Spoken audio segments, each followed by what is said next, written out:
We're gonna look at some really interesting ways some real estate agents have marketed their business over the past few years. So my name is Jenica. I'm a regional assistant here at The Collective.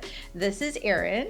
Mortgage professional. Emily, real estate agent. Kevin, real estate agent. So our first story comes from real estate investing on Reddit. They begin with, at my dad's funeral, a real estate agent approached me, offering her condolences before she said she knew my dad was considering selling his lot at a specific location. She handed me her business card. In shock, I mumbled and took the card. My dad had only been dead a week, and I knew his real plans for the property. He was working with an architect to build his retirement home there to be closer to me and his grandchildren. The agent's attempt to suggest otherwise at his funeral was outrageous. My dad passed unexpectedly in July 2022, and I'm now not only grappling over all the bad actors that came out of the woodwork when he passed, but dealing with the vultures too. You're soliciting your business at a funeral? Yeah. When someone's the most vulnerable. Right. That's pretty low. Yeah. Well, I think we were talking to somebody earlier, and she was saying, obviously when somebody dies, real estate services frequently are needed. But I mean, really? Have you ever heard of anybody doing this before? I like to go about things a little more organically.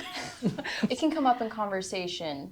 Yeah. Like, unfortunately, you might be networking in a way at a funeral, but definitely not handing out cards. Can you imagine? No. I cannot even imagine. Like at my mother's funeral, I would have been stunned.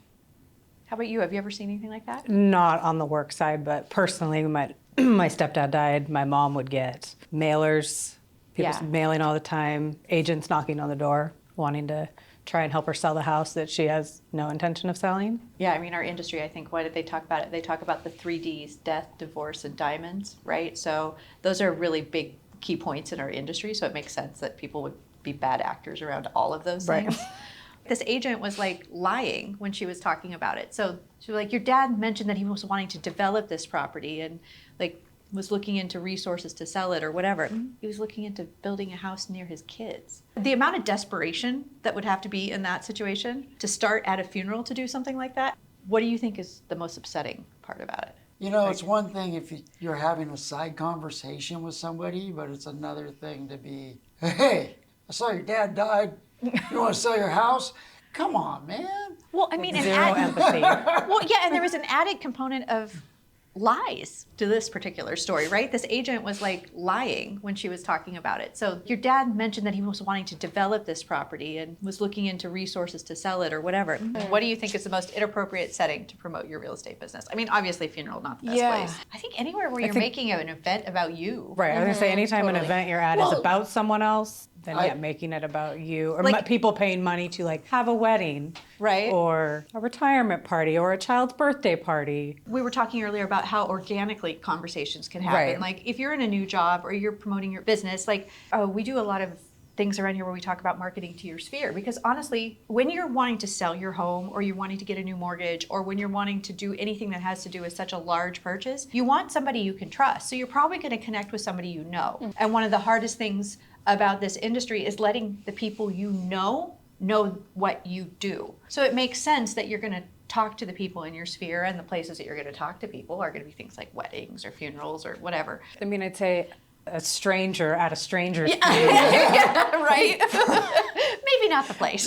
Not the place. But then again, I mean, like if you're going to promote your real estate business and you're going to promote yourself as somebody's connection and family, it's probably going to come up in conversations in many different places. And being able to have that conversation in a way that it's impactful but not offensive is super important to being good at your job. I mean, can you imagine the real estate agent? Say that real estate agent is networking or negotiating with an agent over a property. So they're representing you and you're buying a property with another agent. If they have that lack of tact in setting up and negotiating and getting you as a client, what type of tact are they going to have with sellers? What type of tact are they going to have with other agents? How are they going to ruin the transaction any other way? I don't know, though. It's a sale. I mean, technically, real estate agents are in sales. Lenders are in sales. We're in sales. Right. I don't think, even though they go that low of asking somebody to sell their house, that's really low. Lying and saying that I knew your dad and he was going to, right? That's one thing. For most agents, I don't think they're going to be like negotiating. They're still going to negotiate for the seller or whoever on their best makes sense. behalf because they want the most money. I mean, that person's money what driven, you're so saying. they're going to be like, we're going to get every dime out of them. You know, it's not going to be about, hey, what's the best for the family? It's going to be what's the best for my pocketbook. I mean, it makes sense to have somebody who's really, really driven for what you do and willing to push the envelope, I suppose. This new agent gets a tattoo of every house he sold in the last year. Maybe if he doesn't sell that many houses, it's not so bad. Okay, well, I don't know. This isn't real. One right? house a year. Apparently for 10 years, it is. maybe. Well, no, this is just in the last, he sold in the first year of his career. So of all the houses he listed and sold in the first year of his career, he has them on his arm. Who needs social media? I wasn't expecting it to be the actual houses. Right? I thought it was going to be like, you know, like a line drawing of a house. That's great marketing. I mean, that's quite a few houses for his first year. And here we are talking about him. Would you do it? No, I have no tattoos. So do you think it's a good marketing for the success of his business? I think he might do well. There's a certain client base that's going to be like, wow. I mean, honestly, looking at that tattoo, I'm seeing like, that's a lot of houses for your first year. Yeah, and social media, he's clearly good at it. The Or average she. number of houses in realtor sells in the first year, like Yeah. it's what, maybe one or two? No, it's 4. Isn't that In the first year, I don't in the even first know. year? Oh. No, I Probably think less than that. Because I think the national average now is like 7 to 15 for any realtor per year. that's a crazy average. That's awesome. That's a pretty good first year. It looks like he has at least 7 houses on there. And they're not little houses either. Look at the garages on those know. guys. Tattoo guy probably refers him to a lot of business. Yes. He's like, look at this one I sold. What would it take for you to get a tattoo of a house you've sold? It ain't happening. I'll tattoo. I got tattoos, but I ain't gonna have a house tattooed on me. What about you, Erin? I mean, I have just more questions. Oh yeah, I have a lot of tattoos and still would think like, well, how old is he? What if he decides doesn't want to sell houses anymore? Then what are you gonna do? Like I've gone back, been like, if I could give any advice to self when I self was younger, like don't get a tattoo before you're 25. You change your mind. Before the you change your mind a frontal lot. lobe develops. Okay, so we have a new one now. We're gonna play a game called Is This a Bad Sign? So we're gonna show a realtor sign and you tell us if it's genius or if it's terrible. Not haunted. Genius. Is it across the street from a graveyard? There's a reason you had to put that up. Well, the question I have I is, say- did somebody die there recently? Like, was there a murder? What? I say genius because either way I'm curious. Me too. Right? I want to know I'm more. going. I'm touring. I mean, as a marketing technique, I really would prefer my house to be ghost free. So, fair. oh, Get a bigger. No, thank you. You're always gonna remember Chris Clark. yeah. the real not the estate vibe. guy. I mean, that's the new Remax logo, so that's pretty recent. Just saying. I don't know. I think he's limiting his marketing opportunities there. Yeah, no, I'm not into it. Yeah, And he takes up like a quarter of his He does. whole billboard that's a there. big face. All right, what else you got? What else? Is that a dummy? Yep. That's Charlie McCarthy. Oh, that's Chuck and Ken. Who do you think's Ken? Grew up with one of those. It's the power team. Well, Chuck is Charlie McCarthy. It's like good, bad, bad, good. Yeah, I get what you're Like saying. it's so bad it's good, but Yeah. so I would go. It would draw me in. I would probably take a friend. Yes. I probably wouldn't go alone, but again, I'm curious. Have the mace out. The sign stands out. I am curious. What do so you I'd think? say it's good. I like it. I always appreciate Charlie McCarthy. I don't know. I'm still looking at. I'm wondering which one's the dummy, and I'm just trying to figure out. Dude, that guy looks like with that hair. He looks in that jacket. It looks like a Century 21 from the 70s. Yeah, but there's a QR code on there, so I know. Just saying. I wouldn't use this as my marketing technique, but I probably would go check out the open house. I just realized it is an open house. I was thinking like as my buyer's agent maybe, but I don't know if I'm going to the open house like you said. Actually, the more I'm thinking about it, I don't know if I need to do that much.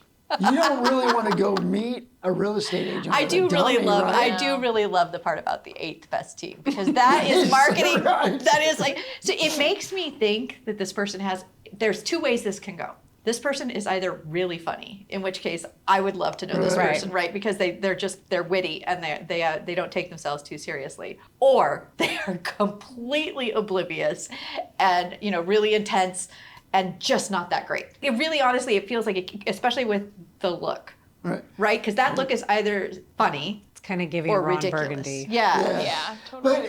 But as a homeowner, Yeah. hey, dude, and you see that sign for an open house? I would go check it out. I think it's funny. I mean, no, but I mean, if you're the person that's being represented of your house being sold and they're clowning with it, I mean, some people, whatever they're selling their house for, it has memory. It's personal. Unless it's an investor or something that's around, then the guy's probably got a sense of humor. But if it's somebody's lifelong home and that's the But sign. they probably met with him first, right? Like if they Yeah, agreed but to did let they him kn- sell it. Yeah, Did that's they true. know he was Did a Chuck come with ventriloquist? Ken? Yeah, or did they know that? Did you just hear that consult? If this is a real person who's being funny, this is my caveat. Yes, if this is somebody who is deliberately being funny, totally, this is awesome.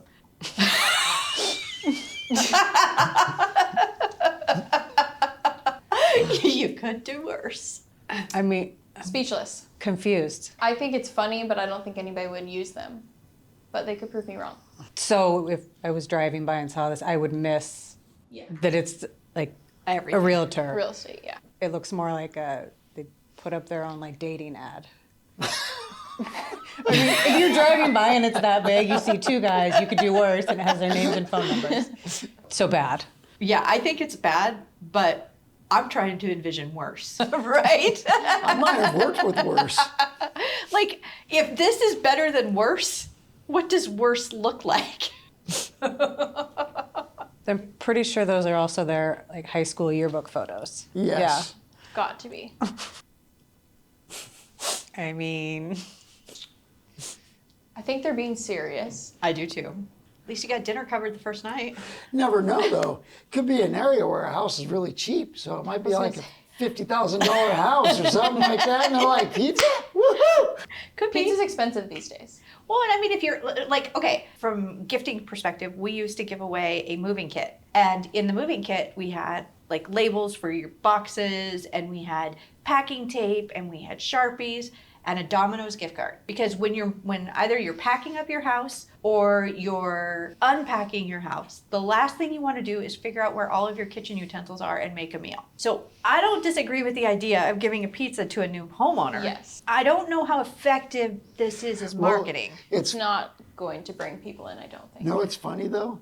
It's the listing agent that's buying the pizza for the house. It's not the buyer's agent. Well, I mean, which is cool. I mean, hey, the listing agent, hey, you buy my house, I'm going to give you a free pizza. Well, I'm wondering because sometimes those riders are put up, a lot of times mortgage professionals will put riders up like on the top, sign riders for Yeah. that. So I'm wondering if the other side has like a mortgage professional's contact information or something on it. Hopefully it says free pizza. Well, At least there you get go. it from both sides. Oh, which of these is the worst? You could do better. I don't know. The dummies, no. You could do better. I think, yeah, you That could was do worse. worse. Yeah, you could do Yeah, worse. because I'm sure it wasn't cheap, and I guarantee they got nothing from it other than losing their jobs. What was that one with the guy with the big head though? What did it say? Like, at least we yeah. remember. Don't you get a Divorce, divorce. get a bigger house. Yeah. A bigger house. I mean, at least we remember that you could do worse. I couldn't even remember what that guy with the big head. Yeah, All I but- thought of was the guy with the big head. But at least you could see what brokership he worked for. The other one, it was like this big. Yeah, You're right. that's probably why they got called in and canned. If you had to use one of these signs, which one would you use? I'm going with not haunted. Yeah. What about the Ken and Chuck? That I one. wouldn't use it. I think it's funny. If I had to use one, probably not haunted. Not haunted. Yeah. It's the least offensive. Free pizza.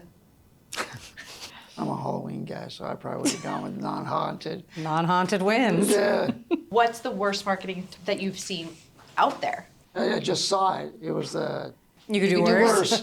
worse. That is pretty significantly bad. I've seen things that do better. The Ken and Chuck was funny. It's funny. It is. I just want to go to the open house because I wouldn't want to get murdered by a dummy.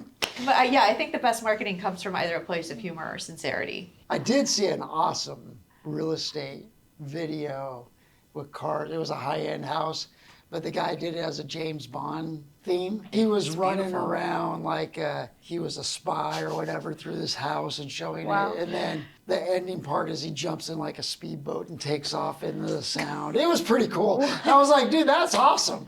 Yeah, just because I'm a goofball and I think that type of stuff is cool. Does it probably help sell the house? I don't know, but it definitely was something that I remember. It's different. Yeah, it was a unique video for a. It's been interesting. I've been watching some of the things that people are doing when they're doing their marketing on social media, their open houses, and they're like doing, if I played hide and seek in this house, this is where I would hide. Yeah, like it's funny, and like usually it's right behind the glass wall of like the shower or whatever.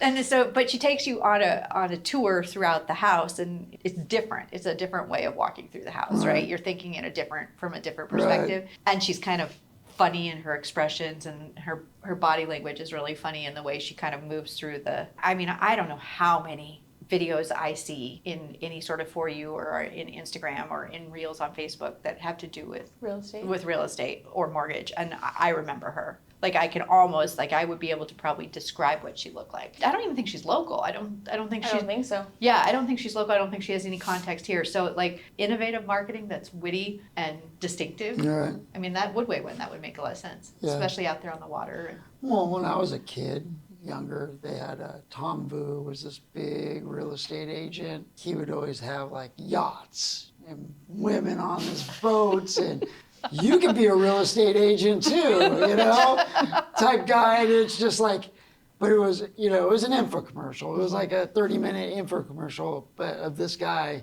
selling his services of how successful an agent he is because he's out on a yacht in Newport Beach with all these women and thinking he was it, But it was Tom Vu. I mean, you remember? It's been 40 years. I still remember Tom Vu.